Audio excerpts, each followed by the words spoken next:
All right, what's up, guys? We're back here with the Wyndham Championship as we gear up for the FedEx Cup playoffs. We're coming off the PGA Championship, and boy, is this night to the PGA Championship's day. As stacked as the PGA Championship field was, this is not that. So let's just jump right into it.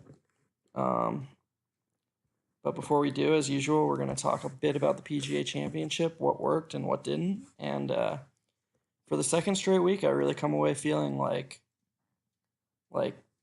my strategy and the guys I went with really worked out well. Um, I went with Stanley a lot.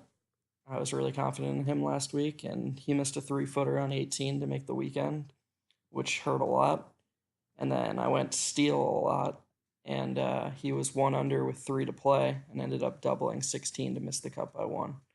So I think if those two had made the cut, we would have had something like 60%, six of six made the cut or something insane, um, which is really good. And even despite that, still had some looks, still had didn't have any Tiger, and I was definitely wrong about him. Uh, I guess that's what you get for sort of betting against the greatest of all time. And didn't have any Spieth, but I pretty sure I did mention that he was going to be the lowest owned, and I was right about that. And getting Spieth at a low ownership is never bad. Um, Justin Thomas was once again just jokingly uh, underpriced. Rom and Day. I mean, Day was chalkish, but Rom was only like 14%. And then Brooks for the second straight week, I really liked him. And I thought he was going to be lower owned than he should because of the people who were around him.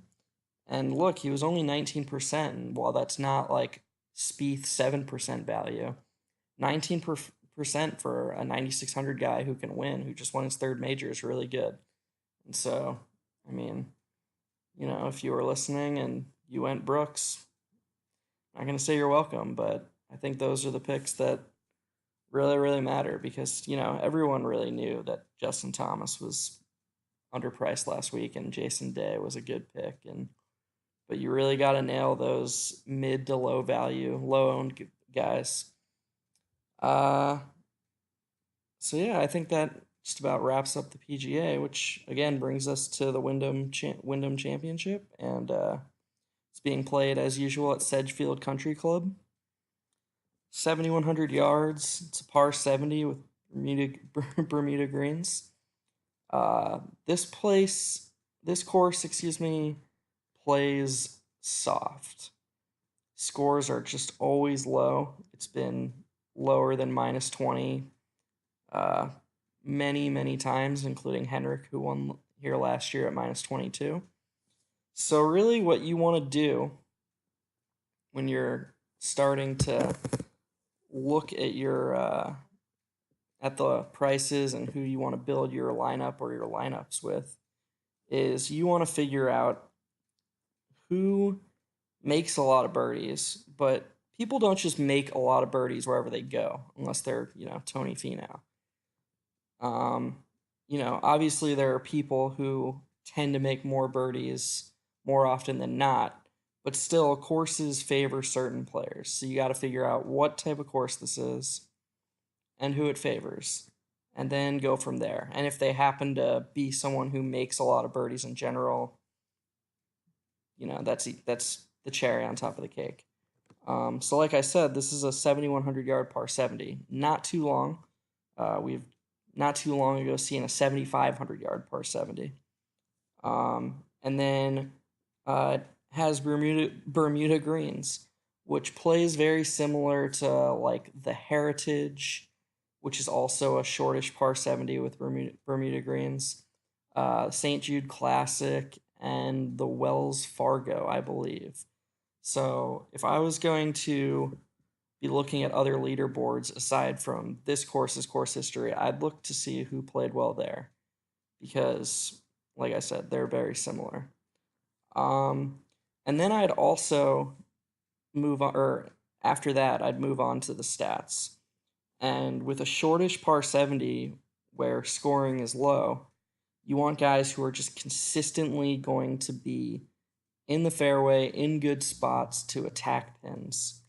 And this is why I favored accuracy over distance or even strokes gained off the tee. I have strokes gained off the tee here, but for my formula, I weighted it the lowest, and I weighted accuracy the highest to go along with birdie or better and par 4 scoring.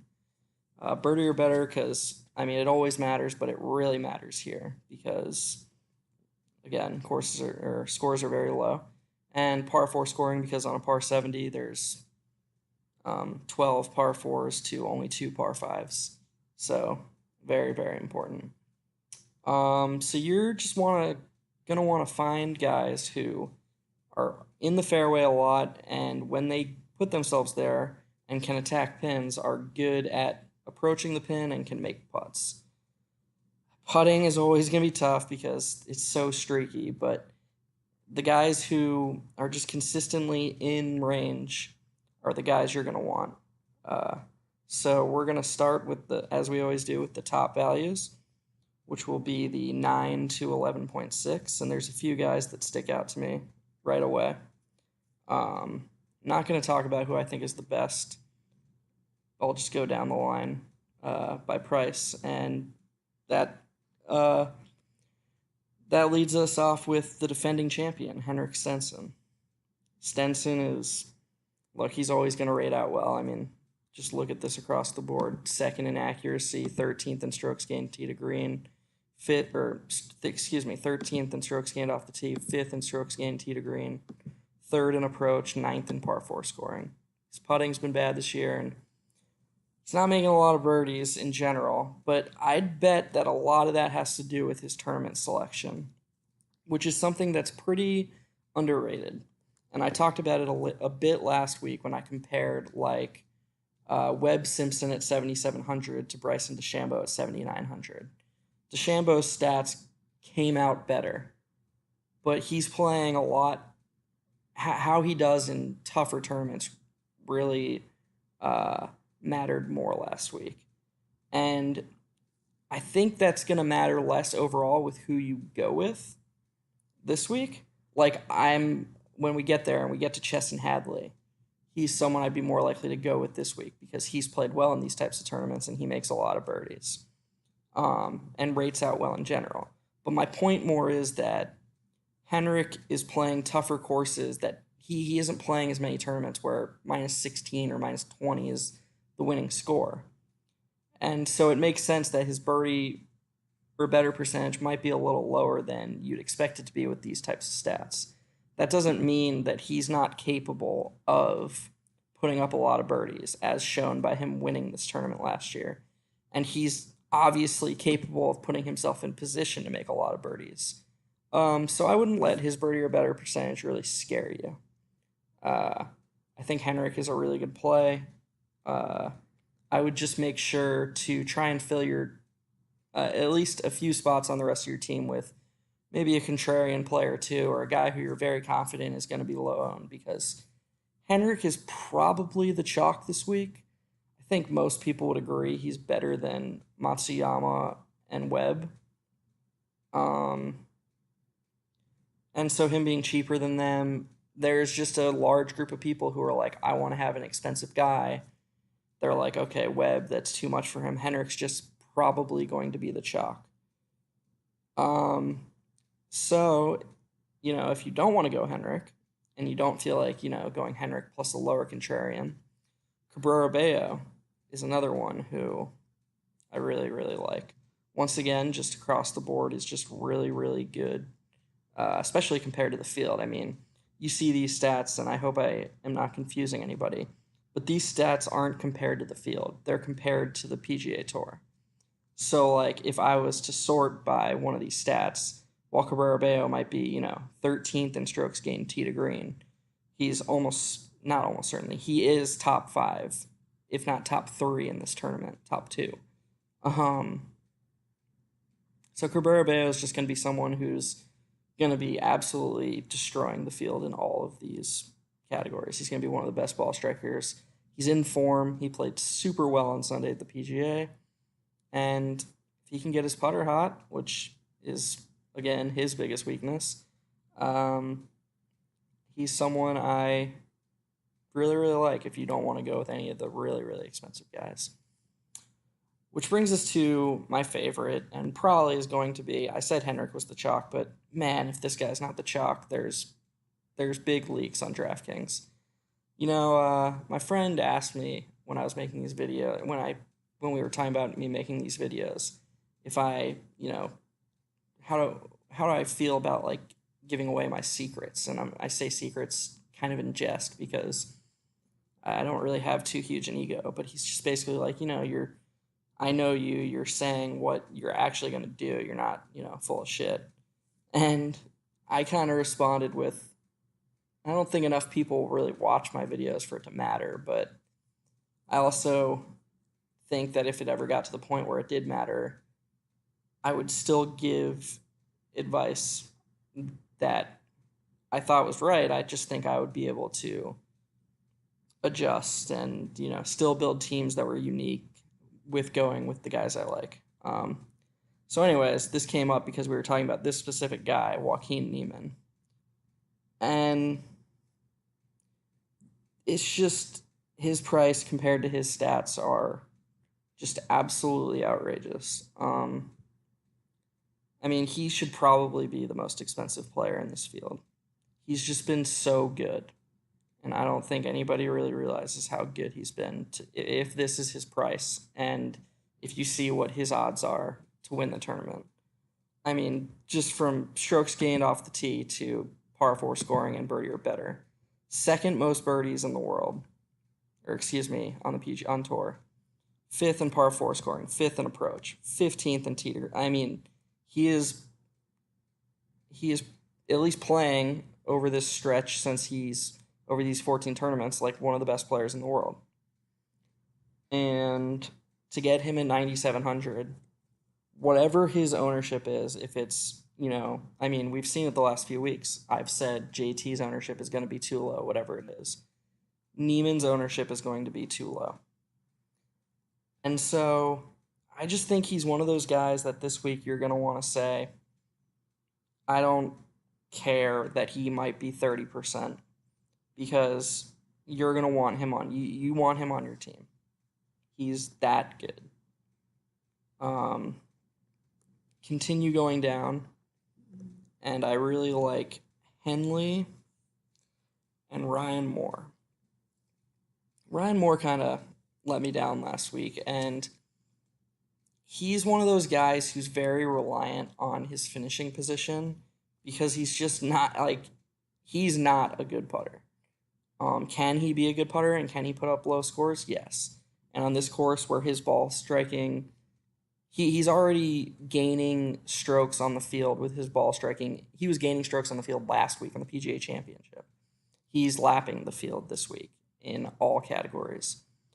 So his putting doesn't hurt as much because he's just going to be in such good spots all the time. At the same time, he can be frustrating if his putter goes just ice cold and he doesn't make any birdies because he's just going to have scorecards where it's like 17 pars and a birdie or, 15 pars, 2 birdies and a bogey where you're just like, what the hell, man? I would kill to hit the ball that well, and why can't you make a putt? I know that's not, super phenomenal analysis, but the point is Ryan Moore is just one of those guys that he hits it better than you think because everyone, Ryan Moore is just one of those names that's been around forever. He was the amateur at the Masters, but he's never really done anything. And so when you think Ryan Moore, you think, whatever. But the fact of the matter is he is an elite ball striker. And in a field like this where greens are going to be a little bit easier and it's, like I've said multiple times, it's about the guys who are consistently putting themselves in position. Ryan Moore is probably that guy. One of those guys, excuse me. Um, if we're looking contrarian plays, I think I would go with Horschel and Matsuyama. Matsuyama doesn't come out as well as Webb does in when I did my stats. But I am a little biased because I'm still a believer that Matsuyama has. I think his stats aren't a perfect representation of who he is as a player for two reasons. One, he was hurt early in the year, and I think he's just slowly regaining his form to becoming what he was at the end of last year when he won Firestone, or excuse me, when he won the Bridgestone, and then he was in the hunt on Sunday at the PGA. And two, even if you don't buy he was hurt early in the year, there's definitely something to being in form. And I think we can all agree Matsuyama was that player last year, and he now is in form. So I just think he's more likely to win this tournament, and definitely more likely to, if he doesn't win this tournament, still put up a lot of DraftKings points. And I just think he's always low owned. He's not going to be higher than 10%. I mean, yeah, look at his birdie or better compared to Webb. He's way better. And so Matsuyama would be the guy if you were going to start your team with a low-owned elite guy. I'd start with Matsuyama, and I'd start with Horschel, who is just he's just very solid. And to go along with his good putting, I mean, across the board, he's not the best iron player, but he's going to put it in the fairway enough that, like, he's not going to hurt himself with his irons because he'll just have enough shots. And he's a good putter. So, give yourself enough chances and you can get hot. And he will be low owned like he always is. It's really weird. I mean, his price has been so weird all year. I mean, there was a stretch there where he was mid 9Ks, and then he just fell off the map after like a missed cut or two. And I remember seeing him at like 7,800, and I was just like, "What is in a soft tournament, like not in a major?" I obviously don't think he's one of the best players in the world, despite being a FedEx champion. But I do think in a soft field he should be priced higher than 7,800. This might be a little high, although I think Russell Henley is a better player than he is, and I think he rates out better at this course. But they're close enough that if you wanted to make a contrarian play, Henley is I like that play. So let's go down to the next tier of guys. We'll do 8,900 to 8,000 real quick because there's not too many guys I like in this. Based on the amount of over 9K guys I like, and liking guys in the 7Ks more, for the most part, more than the 8Ks, I think you can pretty comfortably go stars and scrubs this week. I don't think you have to go with a balanced strategy. I think that, first of all, I think tournaments like this, there's just tons of variance as to who makes the cut. There's just no way that Siwoo Kim at 8,800 is meaningfully more likely to make the cut than even like guys I'm not confident in at 7,500. They just aren't, because like there's a reason that when Siwoo Kim plays like actually tough tournaments, he's priced 6,700, because he can just throw up a stinker in this tournament and miss the cut. Like in the PGA Championship, it was absolutely shocking that Paul Casey at 8,000 played how he did. But it wouldn't shock anyone if Varner, Kim, Schneider, Jans, McDowell, any of these guys did that. Which is why, for the most part, I really like stars and scrubs strategy in these types of tournaments because, yeah, for the reasons I just said. And with that in mind, I don't really like any of these players except for Julian Surrey and Steve Stricker. Surrey I don't have stats for, so this is more of a feel play. But he's young, He's in form, and I just think that he is a good enough ball striker based on watching him last week and looking at his other stats that aren't on PGA Tour. I think he's the type of player that will play well here.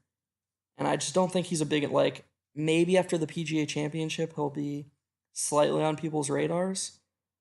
But I think people will be more likely to take a Siwoo or an Ollie. And I think Surrey will kind of fly under the radar. And then Stricker is just super, super solid. He is exactly the type of guy you want. I mean, Stricker being 126th in the world in putting, or on tour in putting, and still rating out this well really shows how well he is hitting it this year.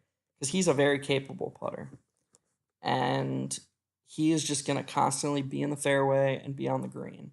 And he can put putts together, even though in a vacuum he hasn't been a good putter this year. So if you were going to go like start your team with a Neiman or even a Cabrera Bello, and you wanted an 8K guy, I would go Stricker or I would go Surrey. And I would not touch Siwoo or Tway. They just Tway. All right, let me take that back for a second. Siwoo, I stand by because it's not like he's some monster masher off the tee who is just inaccurate because of that.